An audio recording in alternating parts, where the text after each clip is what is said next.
back, everyone, to the Here's Johnny podcast. My name is Larry. And my name is Justin. It's been an interesting week for me, Larry. I don't know about you. Been sick for about 3 or 4 days now. Yeah, you were saying that, but you're here and you're feeling at least well enough to record. Yeah, thanks to Buckley's. Yeah, like a lot of fun things have been happening with the show. Gotten a lot more followers. The Instagram has actually kind of taken off pretty well. Shudder keeps flirting with us on Twitter. I know, just stop teasing. Just let us collaborate. It's all we want to do. My Nun review got picked up by somebody and he tweeted it out who had like 75,000 followers, which was crazy to me. It blew my mind. Did you see the Nun yet, Justin? No. I've been sick. Instead, I went to a child's birthday party on Sunday and got sick. The joy of children. Yeah. But no, I mean, it was pretty good. We can talk about that a little bit later. But yeah, so Justin, what specifically have you been up to since we last spoke? So, I have honestly just been playing a bunch of video games. I beat Spider-Man, like the new one for PS4. It's a lot of fun. How would you compare it? So I played a little bit of it, and basically all I really played was I found all the backpacks. I went and got all the towers and found all the backpacks. Oh, okay. So you're that kind of person, okay? Like my friend had it, and I picked up. I'll get what I'm doing about. I picked up Tomb Raider a few days ago. How do you compare like story? Like the combat, everything seems similar to Arkham, but how would you compare like the weight of the story to Arkham? I don't want to give too much away because, you're kind of playing it on and off, I'm assuming. Yeah. Mm-hmm. Well, like, let's finish Tomb Raider and go back to it. I just want to know how it. You hear all these comparisons to Arkham, but to me, I want to know what the story is like compared to Arkham. So I think it is. I honestly think it's better than Arkham Knight. That's for sure. Yeah, the car did not do that game any favors. No, the web swinging feels amazing. But again, that's gameplay. But the story is like, the best way I can describe it is it's made me care for these characters for the first time since the 90s when the TV show was on. Okay. Yeah, like it's good because it doesn't start off at the beginning. It just kind of gets going. Like there's no like origin story or anything. Yeah, I mean, I'm aware of that. Yeah, that's cool. I mean, that was kind of how Arkham did the same thing. They just like, you're Batman, this is Joker, and you're in the asylum. Fun. Yeah, like I also have to give them credit for not just sticking a bunch of Spider-Man villains in it. I mean, obviously, like they did like the 6 of them, but they didn't go ahead with like the Green Goblin or Green Goblin's on it. Him and Venom are my favorite. Is Venom at least in it? I don't want to give anything away. All right, so he is perfect. All right. Good. Well, no, he's not. But well, you'll see. Oh, is it Carnage then? No. Oh my God! If they put Carnage in this game, that'd be fantastic. but that's what I'm saying is they set it up very well for a sequel, and I think it'll be like a hard-hitting sequel. I'm going to go full spoilers right here. I think in the start of the next game, Peter Parker is going to die. Oh, wow. They put it in Miles Morales then, you think? Oh, yeah, big time. Oh, so Miles is in the game then? Oh, yeah. I don't know. He's been like in all the trailers and stuff, but yeah, he's in it. And like Miles Morales has one? Yeah, he's in the trailers and stuff, yeah. I mean, you don't actually like... I don't watch trailers, so I guess I've been slacking. He is not Spider-Man in the game, but kind of by the end of it, he's going in that direction without giving away too much. Oh, that's fine. Yeah. All right, so moving away from our Spider-Man podcast. Yeah. Yeah, I mean, other than that, I just, honestly, I'm trying really hard to plug away at my backlog of old PC games that I have. So I think I beat like maybe 6 games this week. Like I've been sick. I've been just sitting at home playing a bunch of video games. What about yourself? Like you said, you went and saw The Nun, and yeah, so that's one of the big things I did. We went and saw it Saturday morning. I posted a review on the blog. I actually posted 2 this past week. I posted the Nun review separately from itself, but just a quick rundown. I gave plot an 8, cinematography I gave it a 7, I gave the audio a 5, and I gave how scary it was a 4. So that actually ended up giving it a 24 out of 40, which is like a 60% D-. I'm starting to see that I grade pretty harshly, and in my blog I mentioned it, and we just talked about it. Like, I think what we're going to end up doing is rating them and then curving it, because I do think a 60% is what the movie deserved. However, there are worse movies out there that Yeah. we'll get to it later in this podcast, I'm sure are going to get ripped up and down. Well, especially with what we have coming next week. Yeah, we'll tackle that at the end. Stick around. We are going to we have processed the SurveyMonkey results. We have a clear and defined winner, which we will get to. But yeah, I picked up the new Shadow of the Tomb Raider game. I'm a huge Lara Croft fan, especially since Square picked her up. I think what they've done with her is awesome. I also really like the movie, but that's besides the point. I've been enjoying that. Have you come across the apparently really creepy deep jungle enemies? I fought some jaguars that were pretty terrifying. Oh, well, okay. That's the thing I like about this game so much is that like you really feel like you're Laura. Like, oh yeah, they immerse you into the character. So you mentioned that there's some pretty spooky stuff around the corner. So I've been looking out for it. That's what I've read. I haven't touched it myself, but that's what I've read. Yeah, and then the last thing is I picked up a book, like an actual textbook. It's called Understanding Movies by Louis Giannetti. And basically, like I said when I started this podcast and on my blog, like for me, a big thing I want to do is really improve my language when I'm discussing films.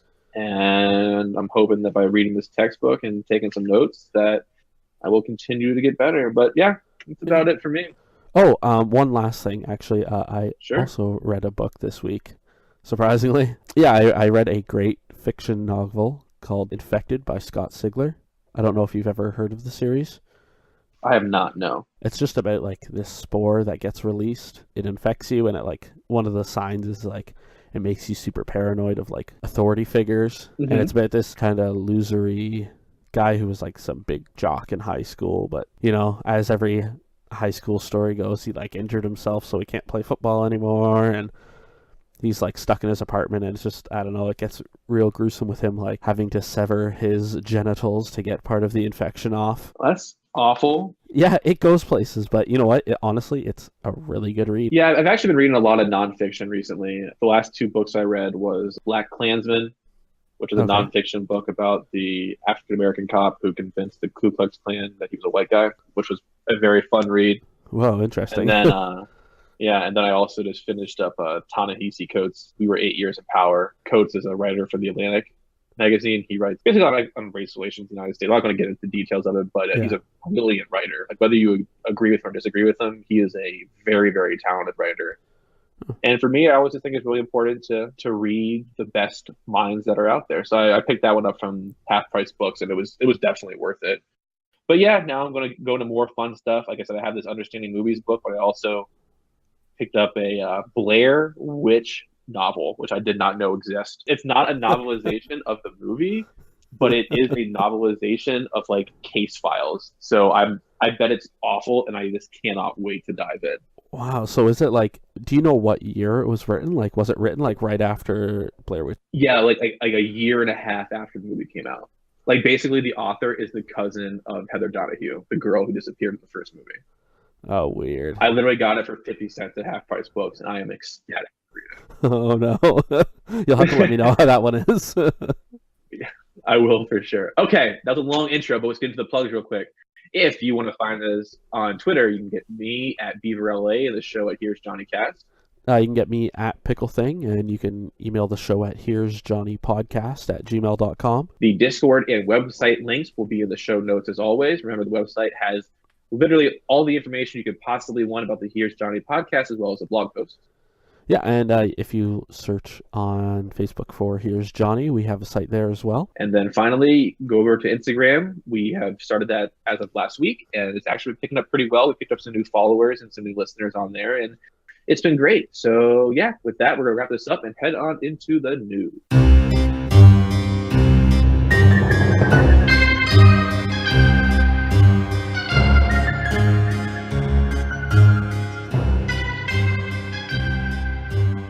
News time here on the Here's Johnny podcast, and like every single week, Justin, we're going to head on over to your game corner.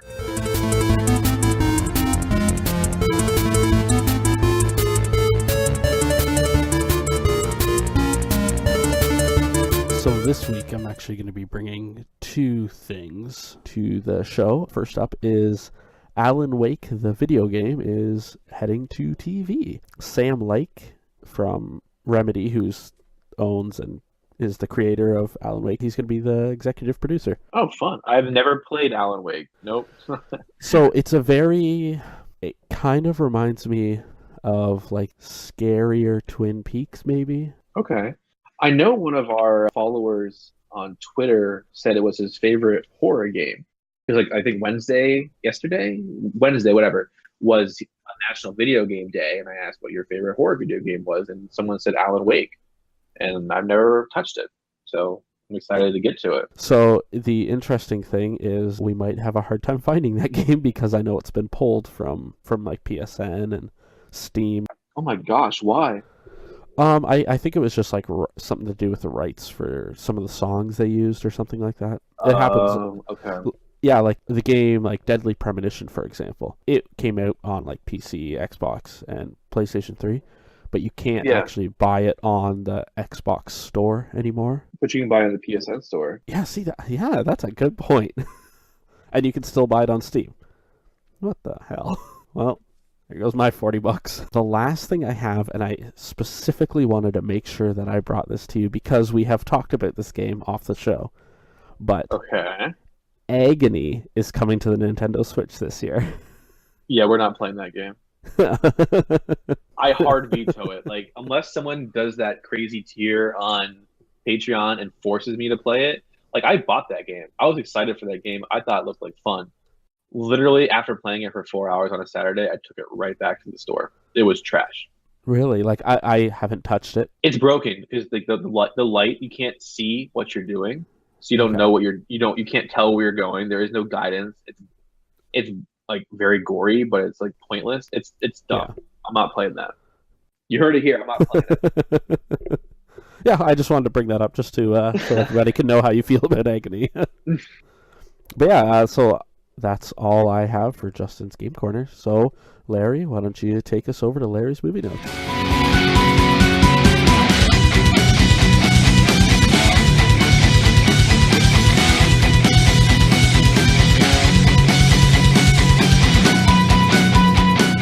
Welcome back, everyone, to my movie notes. I have 3 real stories and this one quick notification. The quick notification is that The Predator comes out this weekend in theaters. I'm a big Predator fan. Granted, Alien vs. Predator Requiem was trash, but Predators was pretty cool.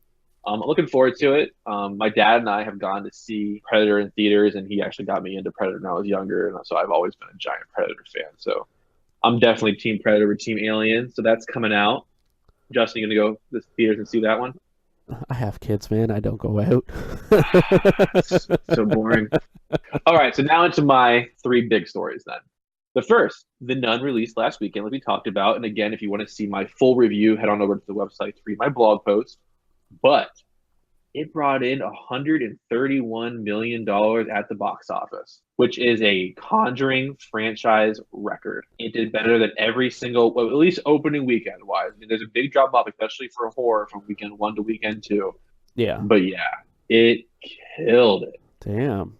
Wow. Yeah, and to kind of put that into comparison, Solo, which I crapped on last week, I'm going to crap on it again. Yeah. Solo only made $84 million opening weekend at the box office.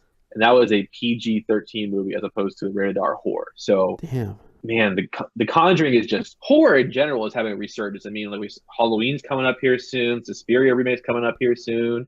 Predator's coming out this weekend. There's a lot of good horror coming out, which is awesome.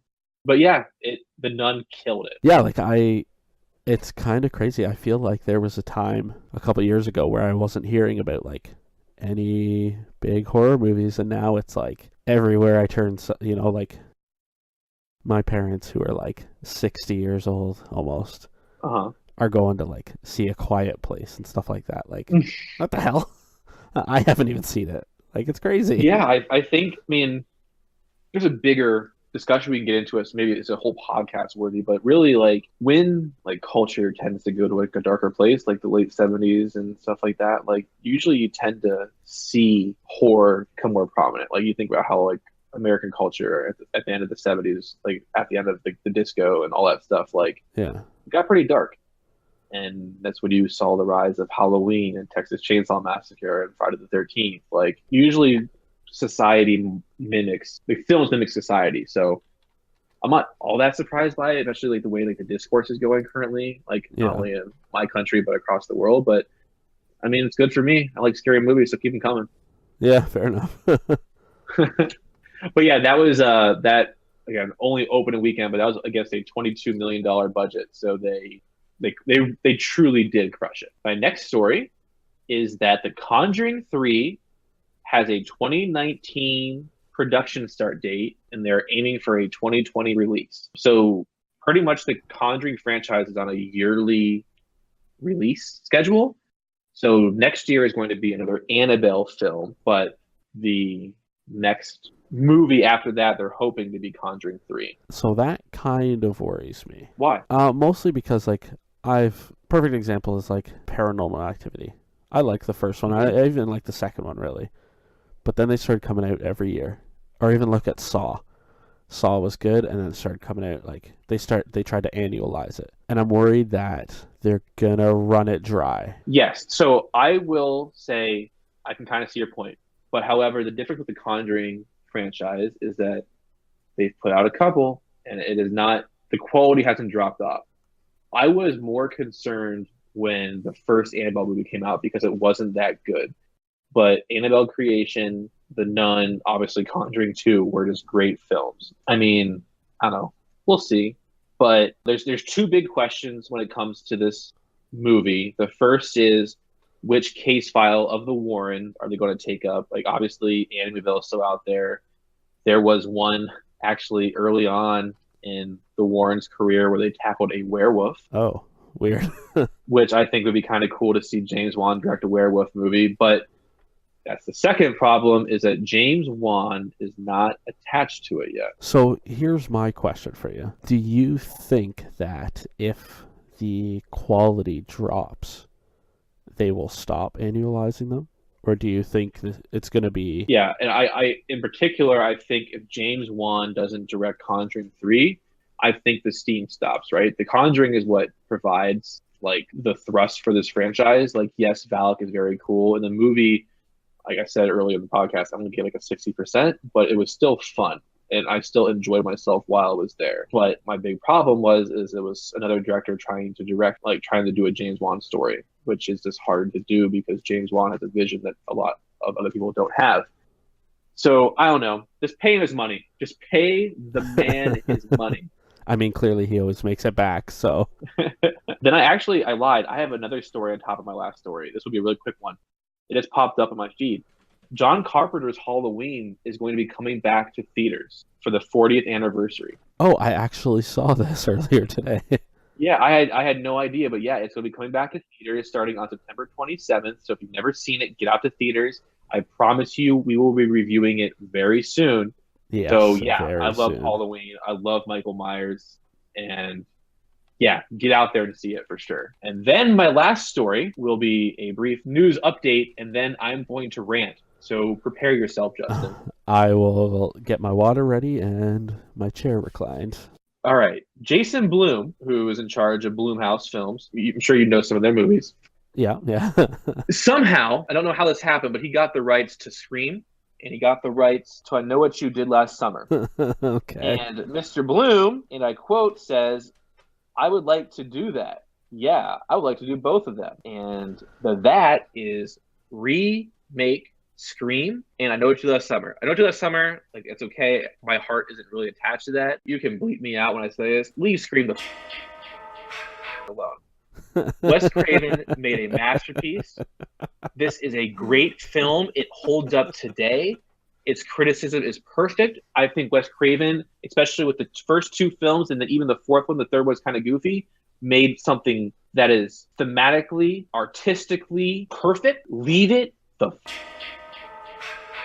alone. Like, no. I've told on this podcast before, I hate remakes. Do not touch stuff that I like. There is no reason for it. The original holds up. Leave it alone. Oh man, now I'm gonna have to find the bleep sound in Audacity. But oh my gosh, like, no. No, like I feel like Michael Scott in the episode when Toby comes back. Just no, no, no, no, no. Just no. What, are you gonna go try and plant some salad in his desk too? Oh my! I don't know what I'm gonna do. Figure out how to get the money to buy the rights to Scream and just bury the rights in a box. I don't know. I don't know. Just no. You can talk about this with Justin, but I'm done. Just no. No, no, no. I got nothing to say. With that happy-go-lucky note, we're going to wrap up the news section, and we're going to head and talk about a movie that I hope they don't remake sometime in the next 5 years, too. James Wan, 2013 classic, The Conjuring.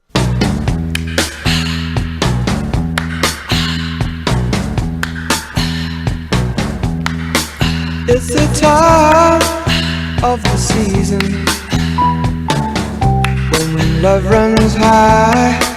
In this time, Justin, since we started this podcast, I wanted to do the Ghost season first.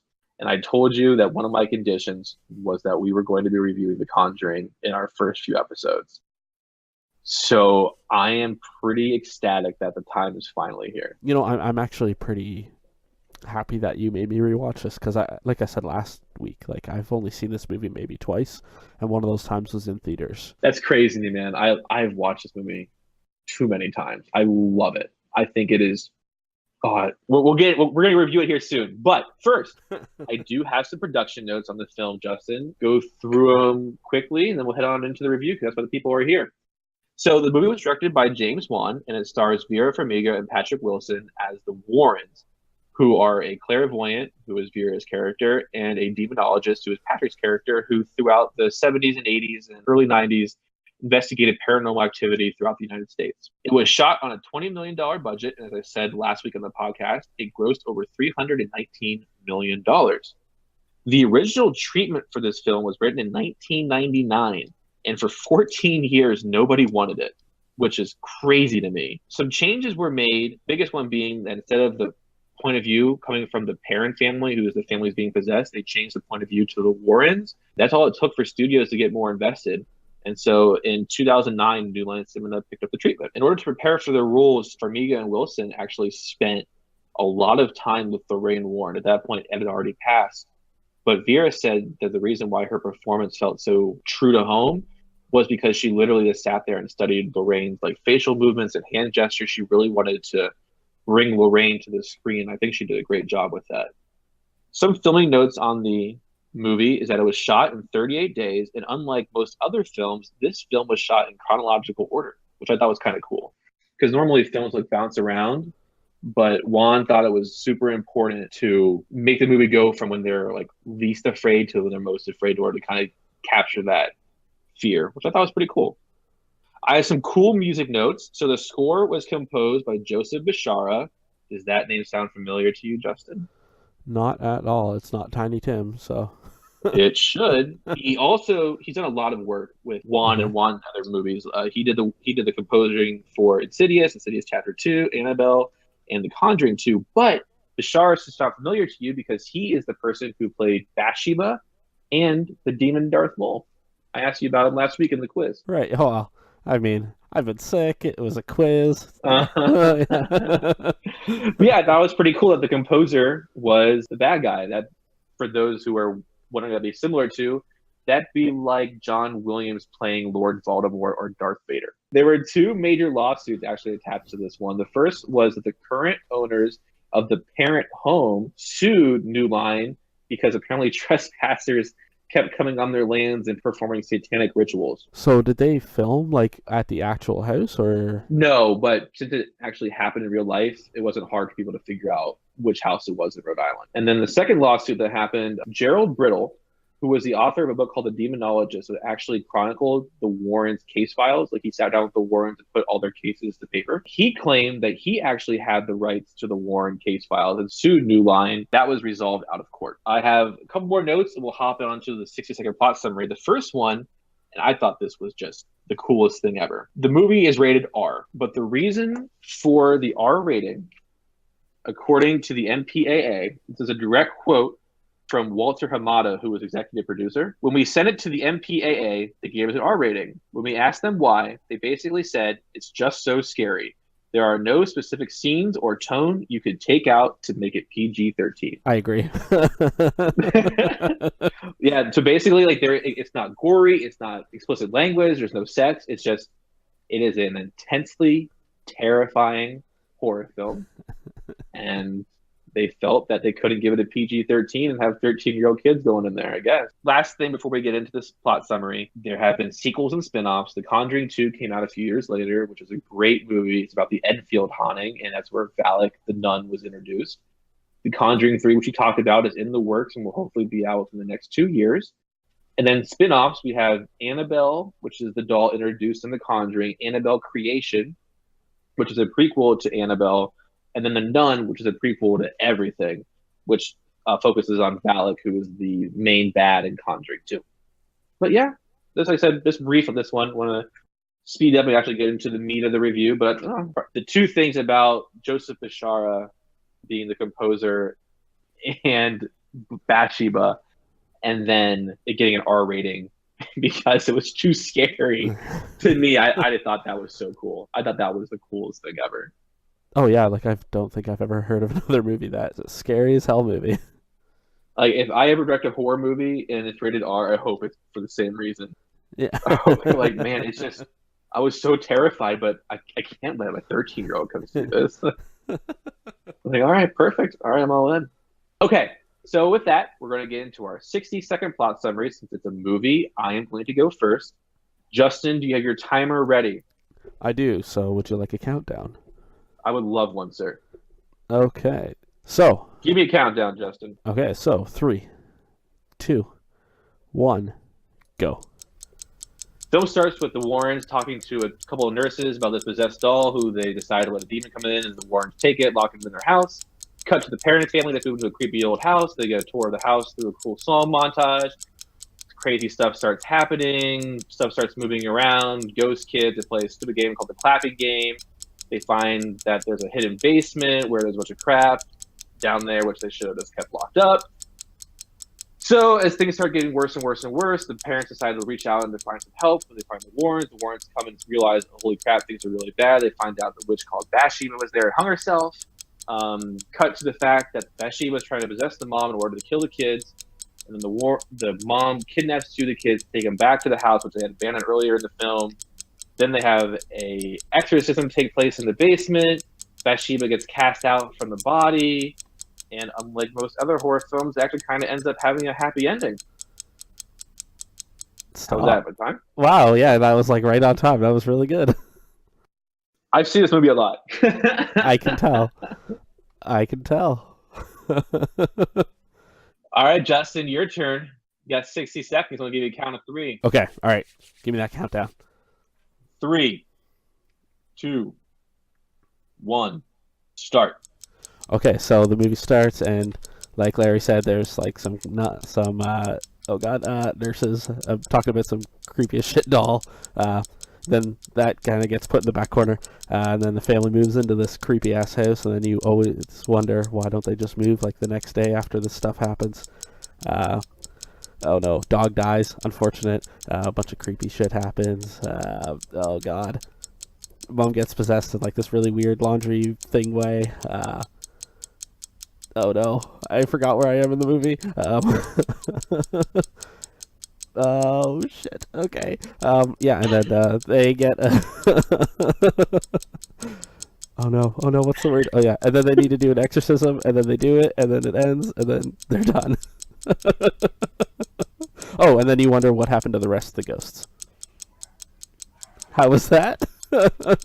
You still have 3 seconds. Oh no. Hey. And time. Oh my god. That was worse than last time, Justin. I know. I forgot where I was halfway through the movie. Spiraling on me. I know. You know what? I'm going to blame my sickness. But that also means that next time we do this, I have to be on point, or it wasn't the sickness. Oh my, Justin. Okay. Well, yes. So there's the plot. I think between the two, we got the main points. I did forget the dog dying.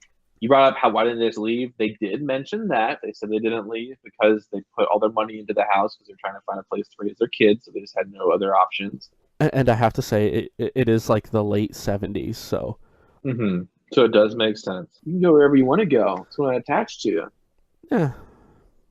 I mean, So then you're possessed and you're broke. yeah. Well, at least you hit rock bottom early. Okay, so there's that. Justin, do you want to give your pros and cons first? Yeah, sure. So for story, I want to kind of start off with my cons because I only Sure. really have one. Okay. And that is at the end when they get rid of the Bathsheba, what happens to like the rest of the spirits that are lingering? Because they say in the start that like there's a lot of spirits. Yes, the other spirits are tied to her. Like she put the possession on the land. Oh, okay.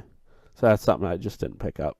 I probably should have, but I've seen it a lot, so I know those nuances. But yeah, that's why, because she put the curse in the land, so everything that happened after that stemmed from that original curse. Once she was sent away, then the other ones could go to rest as well. see, for some reason I thought like it was always bad things kind of happen around there, and then when she got involved. No, she was the reason it all started. Well, then I guess on to my pros. I'm gonna put this here. I think that Patrick Wilson and Vera Farmiga were amazing as the Warrens. Fantastic. And like not only that, but as one of the emails sent to us that we will get to later, they even state that the children actresses in this movie were amazing. I am not a huge fan of child actors but this one I think they played it so well. They played being siblings very, very well. I don't really consider this a pro or a con, but I think that the comedy element in it, there wasn't a lot, but I think that it could have used more to lighten the mood a little bit because it was very tense pretty much from the start. Yeah, but I like that though. You're not watching Tucker and Dale versus Evil. You're watching. No, I agree, but like look at like Insidious. I think Insidious does it fantastically. Like there's a little. Okay, I'll give you that. There is some break of the tension. I guess for me, the reason why I like Conjuring better than Insidious, I like that like constant like feeling of like pressure, like that it's never letting up. Oh, see, well here's the other thing too. When you got kids and you got to get up in the middle of the night to get them something, like I'll get to this later, but I tried to watch this movie 2 nights ago and realized that you know what, maybe it's a little too late. I'll start a little earlier. Oh my gosh! Oh Yeah. my gosh! I still watched it. I Okay. still watched it. Hey. I need a new co-host. This guy watched it at like 9 o'clock in the morning with the windows wide open. Oh no, it wasn't that. It was 9 o'clock at night. But the first time I tried to watch it was like midnight, and I was like, you know what? I have to get up in like 2 hours to go get like a bottle and stuff. Okay. Yeah, but other than that, I don't have like any other cons or pros really. What about you? Yeah, so you hit on some of this stuff already. I think that Vera Farmiga and Patrick Wilson are amazing. Like they are the reason that this script works so well is because those two characters had good chemistry, and the two actors that cast to play those two characters did it fabulously. So that was a really, really strong point for the movie. There was no real gore, which for me I like. I'm not a big fan of like excess gore. We've talked about that before on the show. So to have a horror film that makes you terrified without having to do like body horror, to me is a big plus. Like I said earlier, I love this movie. I think it's great, but I do have a criticism of it. This is me. Like I said, I've seen it several times, and I have to be honest. My biggest problem with, in particular, with the plot of this movie is that it isn't all that original. Like to me, especially like thinking about it critically, it feels like they wanted to do Amityville Horror, but Amityville Horror had been played out so many times that they just picked another haunted house to do. I don't know if that's the case, and I did, like I said, when I did the production notes and everything, I never found that to be the case. Yeah. But to me, that's my biggest criticism, is that it isn't that original of a ghost story. Like it's a very like the ghost. It is a very simple, cut and dry ghost story, and it doesn't bring anything really new to the table. I think The Conjuring 2 does, but this one in particular, I don't think does that. That's my big con for it. But with all that, Justin, what did you give this for plot out of 10? So I actually gave it an 8. I gave it a 9. Oh, okay. So next we go into cinematography. I'll go first this time. Yeah, go for it. My pros are that this is like my favorite thing with James Wan. I love his lingering shots. Like I love how like the shots will last if you're waiting for something to happen, but then nothing happens. For an example for that would be the first time the mom looks in the mirror of the music box, she's sitting with her daughter, and it's sitting there spinning, and it's like you're waiting for it to happen, and the shot just keeps going on and on and on. Like the music's not stopping. Like, okay, what's going to happen? And then nothing. Like all that tension just sits there, and it's like, okay, well, when's the scare going to come? When's the scare going to come? Or like the first time they're playing the hide and clap game, like you're just waiting for something bad to happen and it never happens. I love that. The second thing that I have is how James Wan uses light and sound in his movies, in particular with this one. And the scene I'm going to highlight is the one where Ed and Lorraine Warren's daughter wakes up in the middle of the night and Bathsheba has connected through the necklaces into their house and unleashes Annabelle on the little girl, right? So when she's in the hallway and the lights start turning off down it, like the play on the light. Oh my gosh, it's so perfect. And then when she's in the room and Bathsheba's sitting there petting Annabelle's hair and like the rocking chair making that noise, and all of a sudden the rocking chair noise stops and you hear Bathsheba's neck start, that sound of her neck twitching as she's turning around. Yeah. Oh my gosh, that's the stuff of nightmares. Well, thanks for reminding me. The next positive that I really, really like is that there are not a lot of jump scares in this movie, but when they do appear, I feel like they pay off. And for me, the biggest example of this, well, I guess there's two, but the first one would be when Bathsheba is on top of the wardrobe. Yeah. Oh my God. So like they're sitting there, she goes and checks the closet, nothing's there. She's like, there's nothing here. And then all of a sudden the little girl points up and then Bathsheba's sitting there and hops down on top of her. Like to me, like that's the perfect use of a jump scare. Like that's how it's meant to be done. And the other one that I really, really like too is when Lorraine Warren's out doing the laundry and the gust of wind comes and picks up one of the sheets, and then you see the ghost is standing behind her. And then the sheet goes up to the window. Then you see Bathsheba staring out of the window.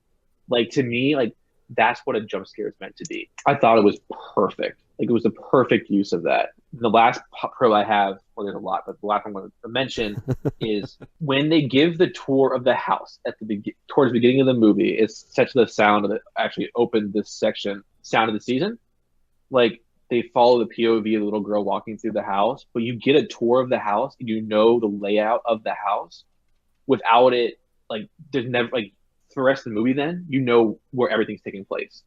Like you never have to get a reference because you know what the house looks like. And to me, I thought that was a brilliant way to like set your setting for the movie. You know what I mean? Yeah. I thought it was great how they did that. And then the only negative I have, and this is maybe it's going to be nitpicky, but it's always my biggest complaint when it comes to this movie, is I hate the classic reel basement sequence. Like when they're like, recording on the little handheld and it goes from like the movie to that classic reel. You know what I'm talking about? Yeah. For me, that takes me out of the movie a little bit. And I don't know. Like I even on multiple repeat watchings, I still am just not a fan of it. Maybe that's just personal preference, but I really don't care for it. But that's what I have for cinematography. Justin, what do you got? So I have 90% the same things, like especially like the laundry landing on the ghost and then it like transitioning up the window and then the ghost was there. One thing I want to, well, two things. A pro is James Wan uses lighting fantastically. Like, especially the way he uses the darkness in this movie. Specifically, like, when the mom goes downstairs. Yeah, the clapping scene. Yeah, and, you hear the kids downstairs, but then you see the hands come behind her and clap. But you don't see what those hands are attached to. It was fantastic. I'm not going to go about and hit, the same notes that you went over, because my notes are pretty much the exact same thing, except for I have one con, and that is when they come back into the house after the mother kidnaps the kids. Well, the mom's possessed, and they go down into the basement, and she's doing that really weird, like, crouchy flying around, like, getting thrown up against things.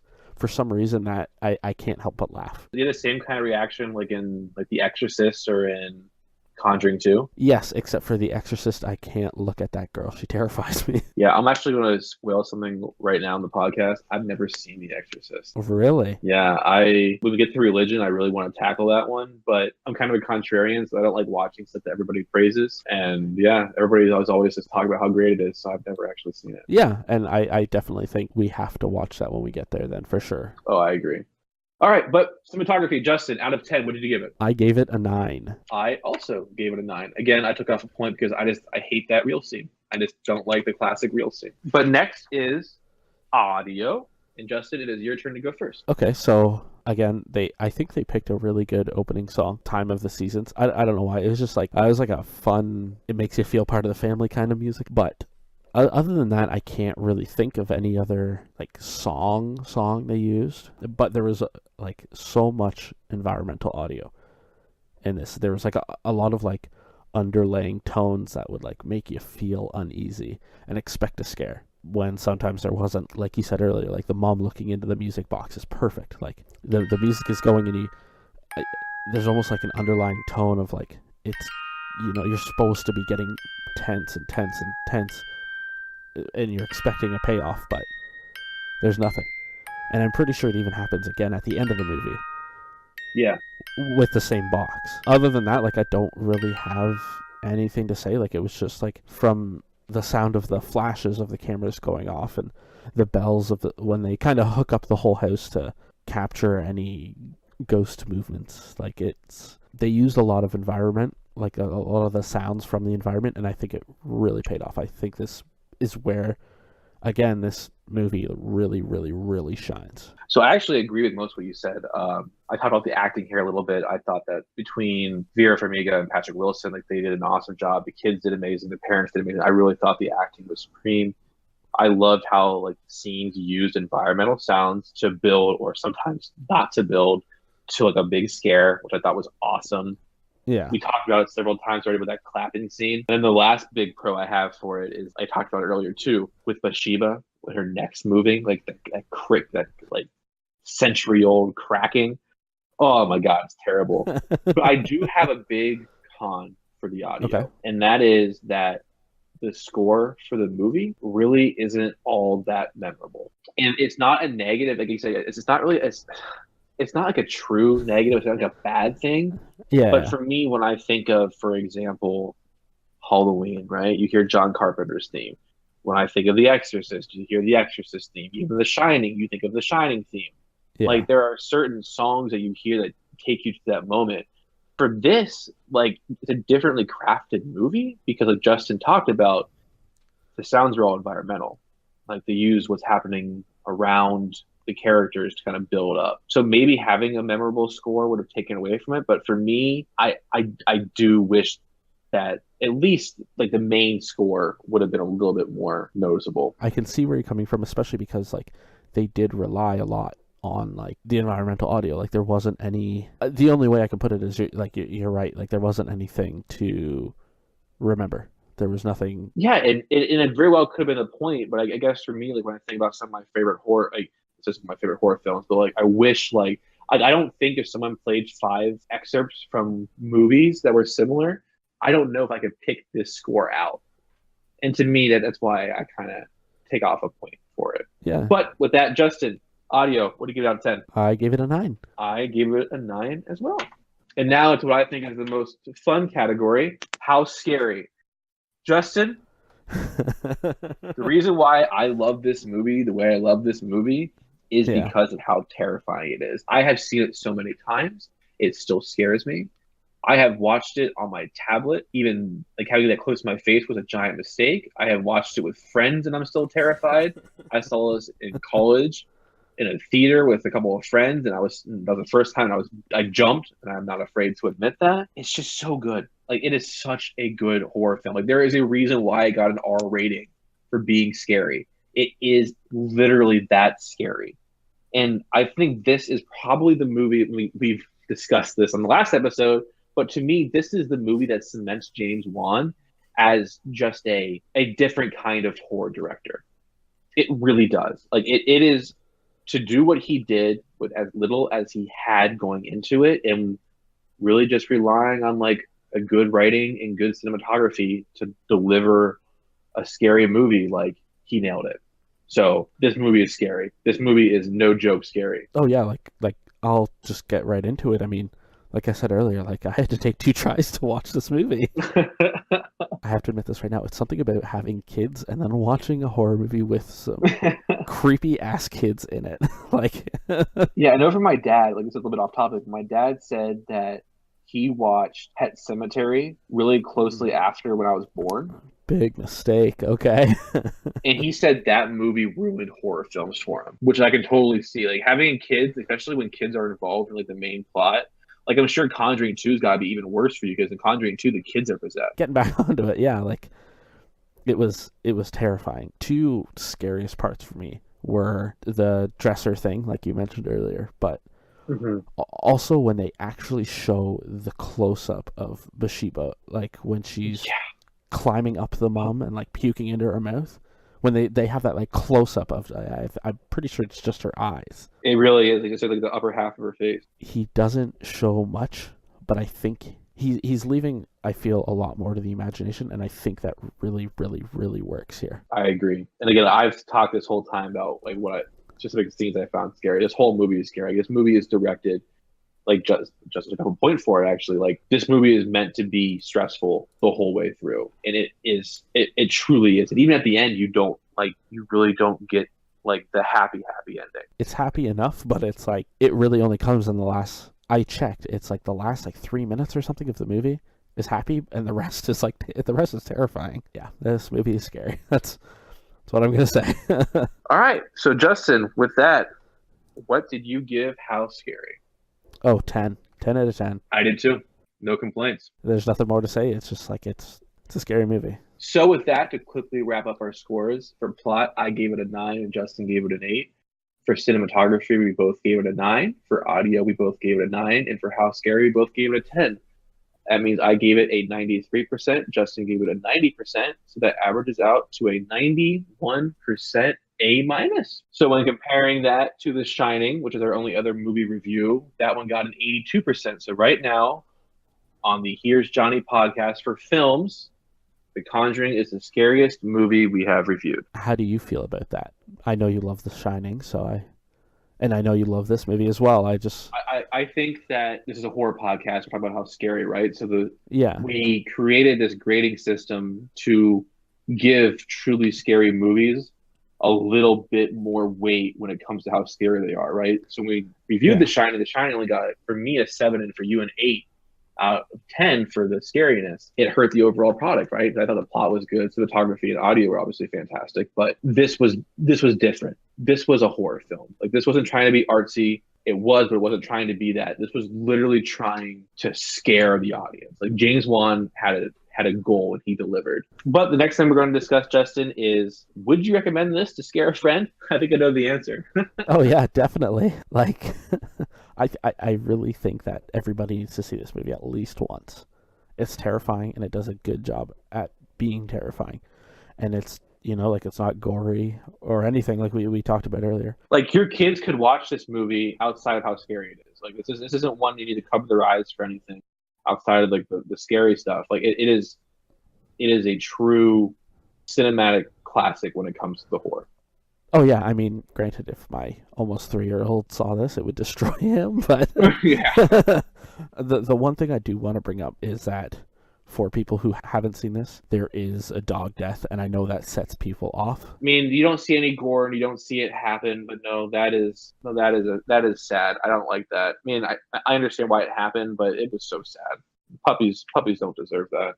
I think they did, having to put it in there, I think they did a good job about it. Honestly, like, I just want to bring that up because I know it sets people off, but I recommend this movie 100%. Oh, me too. Like, absolutely. Not only just as a scary movie, like, definitely a scary movie, also it's just a fun movie to watch. Like, watch this with a group of people to watch this movie. And like I said, it is not R because of other stuff. It's R because of how scary it is. And as long as, if you listen to this podcast, you obviously at least kind of like horror. This is one you need to put into your wheelhouse. But yeah, so that's it for our review, Justin. Yeah, I don't feel good about my 60 seconds, but other than that, I feel good about everything else. Yeah, it was fun. I'm so happy we got to watch got to watch and review this movie. Just remember that we watched this movie this week when it comes to what we have to watch next week. Ugh, we are 2 segments away from talking about that trash. Oh my gosh. But we did get some emails about The Conjuring. So we're going to wrap up our main topic for this week and head on into emails.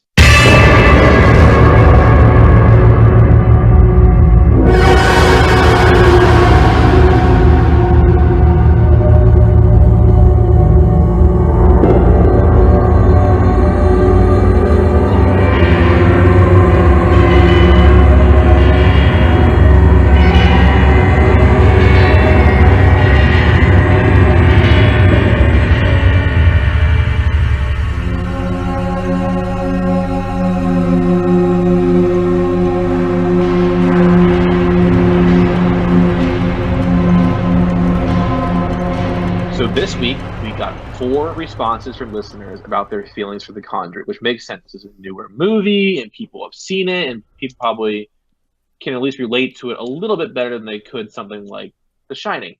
Wait, you're telling me that people haven't played Clock Tower 3? I don't know how many people haven't played that, and they certainly haven't played Detention. Although they should. Detention was a fun horror game, and it's super cheap. So if you at all want to be scared, you should check that one out. But with that, we do have 4 emails from listeners about The Conjuring, and we're going to hop right in. So, Justin, take it off. Yeah, so this one is from Zach, and he says, "Hey, Larry and Justin, another great show. I have enjoyed listening to the two of you the past couple of weeks. I really like this last show due to getting a little bit more information on the director of the movies that you were reviewing. I didn't know a lot about James Wan, but I really enjoy his movies like The Conjuring. Overall, I think it is a great horror movie. And the part where the mother is playing hide and clap with the youngest daughters is one of the creepiest parts in the movie.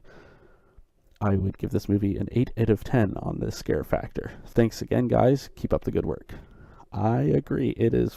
That is probably one of the scariest things in that movie. Yeah, and thanks for the email, Zach. We really appreciate it. I would love to know what you think a 10 out of 10 for a scary movie would be, though. Oh my god, that's a good point. I'm curious now, because this one, to me, like I said, this one still bugs me. So I'm very curious for Zach what a 10 out of 10 horror film is. Maybe he'll write it in later and let us know. Yeah, I'd love to hear about it. All right. So then the next one is from listener Kyle. And he says, "Hey guys, loving the podcast and can't wait to see where you go next. I have long been waiting this episode, as The Conjuring is without question my favorite horror movie. It has a perfect combination of storytelling, scares, and phenomenal acting. I wanted to quickly touch on a few notes that were mentioned in last week's podcast. One of the things I think made this movie so terrifying was the buildup of moments that turned out to be nothing.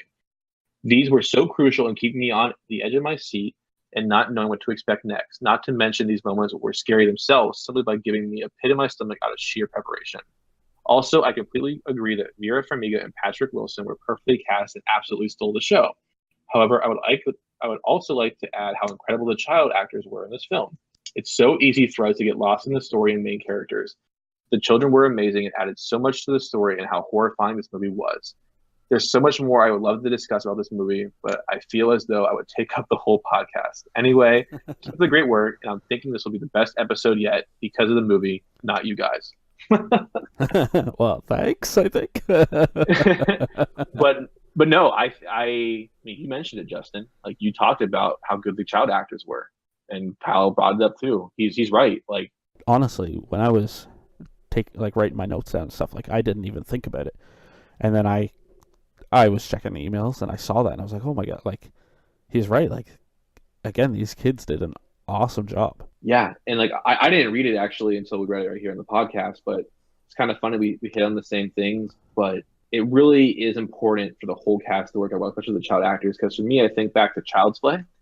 And that little kid, I'm not sure how recently you've seen Child's Play, but the little kid literally like forgets his lines a couple times. So like he'll be sitting there talking and like he'll take a breath mid-line, like in a really weird spot, but they didn't edit it out or try to fix it. But the kid's so cute, so he gets a patch for it. It's, oh my gosh, it's ridiculous. But yeah, there you go. The next one we have, Justin, you're gonna take notice, from Lady Sylv, who is one of our moderators in Discord. So go ahead and take it away. Yeah, so she emailed us and said, "Hey guys, so I recently watched The Conjuring, and I forgot how much I love that movie. Admittedly, the whole haunted house thing is very common, and I feel like the story itself wasn't particularly original. This is why I saw is the better James Wan movie. However, the tone in this movie is on point throughout. It is scary without being over the top, mostly. I really didn't trust any of these scenes, which made watching the movie a very stressful experience. I think being stressed the whole time is really what made the movie for me. And that ghostly clapping, yikes. Yeah. So, Yeah. I mean, you are fully welcome to think that Saw is a greater horror film. Justin thinks the same thing. You're both wrong. The Conjuring is better. It is James Wan's masterpiece. I think scary-wise, The Conjuring is better, but overall enjoyment, I still think Saw's number one. Huh? Well, maybe we'll get to a Saw sooner rather than later then, huh? I hope so. I love that movie. And then we have one more email. This one comes from Ash, and she says, "Hey guys, so I've been watching horror films since I was 5 years old, so you can imagine that I judge horror movies pretty harshly. Also, I found that it's relatively hard for any movies lately to actually spook me beyond the theater. When I first saw The Conjuring, I can honestly say it scarred me. It had all the aspects of a horror movie that anyone can want, and it had enough jump scares to continue the fear beyond the theater. I still can't look above my wardrobe in my dorm because I'm afraid that scary ghosts and demons are going to be there ready to jump on me. I think it brought a nice new vibe to scary haunting movies because everything before this was damn near a replica of Paranormal Activity, which, side note, is a replica of the far superior Blair Witch Project, but we'll get to that eventually. The music score is fantastic. It also opened up the realm for the Conjuring series, which brought us Annabelle, The Nun, and others. Yeah, big fan. Also, gotta love a good based on a true story vibe. And if you read up on it, this story is high-key terrifying even without Hollywood. Keep up the hard work, y'all. Ash." Well, first and foremost, thank you for sending us an email. And yeah, I agree. Like there's this like in my fiance's parents' house, they have this like cellar, and the staircase looks like the staircase in that. Yep. Nope. Yep. This is the second time I mentioned my fiance's parents' house, and the first time was about how their back door to their house looks exactly like the one in Insidious where the old creepy lady was standing at. Yeah, I'm going for an open concept house when I get my house. Open concept, like probably no windows. Just like an open concept bungalow. Yeah, I don't need this stress. But yeah, I think she's right. I think The Conjuring changed things because she's right. Before that, it was still the torture porn. It was still the shaky cam. But then The Conjuring came out, and it did better than all that crap. And it really showed that you don't have to do gimmicky, crappy stuff to make a good horror movie. Yeah, and like while the story wasn't 100% original, like it tried things. Mm-hmm. And I think it paid off really well. Like they said, it spawned like this movie franchise. Yeah, it spawned a universe. Like it literally is the Conjuring universe, and it's set in that timeline. And some could argue it might even be better than what the crap DC's putting together now. But I mean, it has made crazy money. Like it is now the highest grossing R-rated franchise in American cinema. Like that's beyond horror, and that's insane.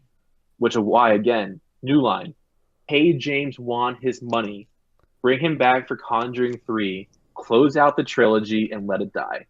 Bring him back for one more. Well, hopefully they listen. We'll make sure to tweet this one at them. Yeah, we definitely will tweet it at James. With that, we're going to wrap up our email section, head on into the closing, and wrap up the episode.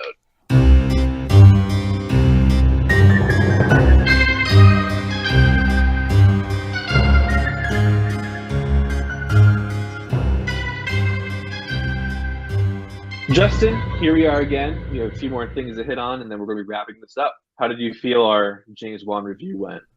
I think it went very well. I have to say, I'm glad that we watched this movie. Like I said, I've only seen this was the third time I watched it, and I think I'm going to start bringing this into a maybe yearly rotation of something I watch, kind of when I want to feel scared.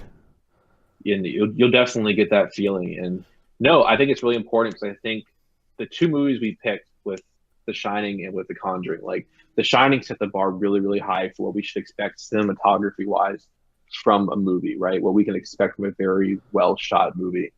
Yes. Let's not take away from The Conjuring because The Conjuring is so pretty, but The Conjuring set the bar to show us what a good horror film does. Yeah, and I think that's really important to hit, especially being our first season. Like, we know now what to compare the other movies we watch to. Yeah, and with that, we get to talk about what crappy ghost horror movie we're watching next week. So the poll is closed, the SurveyMonkey is shut down, and in order from last place to first place, the movie coming in fourth place was Dark Water. Surprisingly, the movie coming in third place was 13 Ghosts, which I actually thought was going to win. So what this is telling me is that people just want us to watch 13 Ghosts as a good ghost movie. That's what I'm getting from this. No, I honestly think too, because again, I can look at all the data and I kind of crunched it a little bit. And 13 Ghosts received the second most bottom tier ones, but I think because Dark Water was such like no one had heard of it, and I found it on like some crappy ghost like listicle or something, which again, it should have been Ghost Ship, and I'm sorry. So then second place, which is the one I personally wanted to win, but you don't always get what you want, Justin. Yeah, well, especially the winner. It is Darkest Falls, which means our winner is the 2005, I can't even use the word, classic starring Gary Busey, The Ginger Dead Man. Okay, so I have to try and find out where to get this. I did find it on Amazon. You could rent it for like $3. Now, is it going to be worth the $3? Oh, probably not. You watched the trailer? No, again, I'm going in cold. All I know is that the people who voted this top, I don't know who you are, but I know how many of you there are. I expect emails from you people because watch this trailer. We'll include the trailer in the show notes. Oh Lord! So that's next week, guys. The question of the episode for next week is not going to be about Ginger Dead Man because again, if you voted for this, you better be sending in an email. The question of the episode for next week, though, is tell us what you think of season 1. Not only is next week going to be a review of the Ginger Dead Man, it is also going to be a season 1 wrap-up, which means we're wrapping up our first season in Ghost. We'll discuss probably a little bit more next week what's coming up in the future weeks, but yeah. One season down almost, Justin. How do you feel? I feel pretty good, especially with what we have lined up. Not to give anything away, but I think next season is going to be fantastic. I think it's going to be better than anything we've done. I agree. And I also, not to spoil anything, but we are going to outline what will be coming up next season when we get to like probably the first episode. But we're not just going to tell you. I have some ideas on how I want to tease next season to our audience at the very beginning of the season. Okay, so you kind of want to like give them hints, and they can guess. Exactly, little breadcrumbs throughout the show. Okay, I like it. But with that, we're gonna wrap things up. This is probably gonna be a longer episode because movie episodes always seem to be that way. You want to find me on Twitter? You can catch me at Beaver LA, and the show is always at Here's Johnny Cast. Yeah, and you can always catch me at Pickle Thing, and you can always email the show, especially with those Ginger Dead Man reviews at here'sjohnnypodcast@gmail.com. The Discord link, as always, will be in the show notes. The Facebook is just type in Here's Johnny Podcast, and we'll pop right up. The website is always there. Link will be in the show notes. And again, any question you have, Master List is up there. I'm still working on uploading the scores. I think I might wait until after I set a bell curve to put them up there, but that's something we're working on behind the scenes. And again, the Instagram, head on over there. We're posting every single day, different links, different polls, all that kind of fun stuff. Yeah, and I think this week we're going to try to start uploading our episodes onto YouTube. All of them should hopefully be up there Monday. Yeah, so you can just search Here's Johnny Podcast on YouTube. We might have some other fun things to sprinkle in there through it though. Yeah, we're talking about that. Like everybody knows, we are working on Twitch, and hopefully that will launch with season 2. But we'll upload Twitch streams on there. We'll do best of clips. In my head, I kind of want to watch scary movies, maybe like record myself and maybe cut it and edit it. I'm not really that skilled with that kind of stuff. That's a thought, and then just as couple projects too. But yeah. We just want to provide as much content to our audience as we can. Yeah, and again, like if you guys want to take a look at our Patreon, it's just go to patreon.com/here's Johnny podcast. And we actually changed things again a little bit. We just added a new goal, and that's if we hit $50 a month, we are going to start doing horror TV shows. That's right. There'll be a second weekly podcast summarizing a horror TV show. I think we discussed we're probably either going to start with Tales of the Crypt or American Horror Story. Yeah, and I'm really excited for that, because other than like the Friday the 13th show, don't ask me why I've watched it, but other than that, like, I don't really think I've seen a lot of horror series. I'm looking forward to it though. Yeah, with that, episode is done. But audience, remember, if your young niece, nephew, or child asks you to play hide and clap, tell them to get the hell away from you, because you don't need that in your life.